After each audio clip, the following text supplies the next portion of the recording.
Les amis, Messi vers un record inattendu. Alors vous allez me dire, Alex, des records, Lionel Messi, il y en a 150 000, qu'est-ce que tu vas encore nous raconter? Celui-ci, je l'ai trouvé dans les colonnes du quotidien italien La Stampa, et je ne le connaissais pas.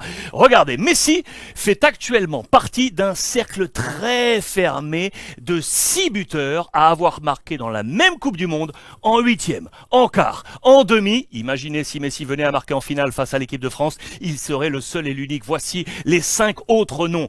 Toto Schillaci en 1990, 4 ans plus tard, ils sont deux, Roberto Baggio et Risto Stoichkov. 1998, Davor Šuker et Wesley Sneijder en 2010. Pour les plus jeunes d'entre vous, je vais vous éclairer sur ces visages. Regardez le premier, 1990, 14e édition de la Coupe du Monde. On est en Italie, on joue à la maison et c'est monsieur Toto Schillaci qui est dans ce cercle avec le prix de meilleur buteur du tournoi, 6 buts inscrits et meilleur joueur, mais il perdra en demi-finale face à l'Argentine qui retrouvera l'Allemagne en finale victorieuse avec Lothar Matthaus 1990. 4 ans plus tard, ils sont deux. L'Italien Roberto Baggio, auteur au final de 5 buts, et le soulier d'or, monsieur Risto Stoichkov. 6 buts à égalité avec Oleg Salenko, le Russe. On est aux États-Unis pour la 15e édition. Je vous rappelle, victoire finale des Brésiliens. Je vous ai juste mis ça parce que j'adore. D'ailleurs, au passage, le meilleur joueur de la compétition, ce sera Romario, qui est ici, vous le voyez. Regardez ses visages. Il y a du Cafu, qui était encore à Sao Paulo.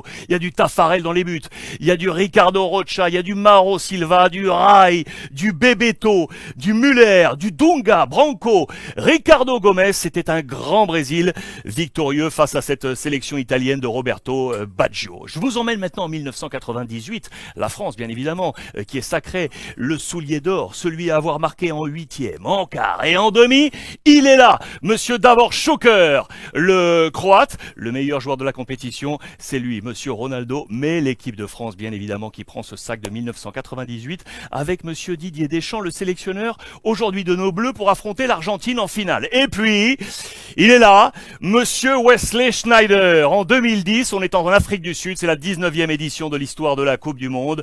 Il a le soulier d'or, mais il n'est pas le seul à avoir inscrit 5 buts dans cette compétition. L'Allemand Thomas Müller, l'Espagnol David Villa qui remportera cette Coupe du Monde face aux Pays-Bas et l'Uruguayen Diego Forlán qui en plus prendra le titre de meilleur joueur de la compétition. Mais Wesley Sneijder avait donc été dans ce cercle, buteur en huitième, buteur en quart, buteur en demi. Imaginez si l'ami Lionel Messi venait à marquer en finale, absolument incroyable. Au passage, je vous donne ce chiffre incroyable, ce sera sa 41e finale, toute compétition confondue.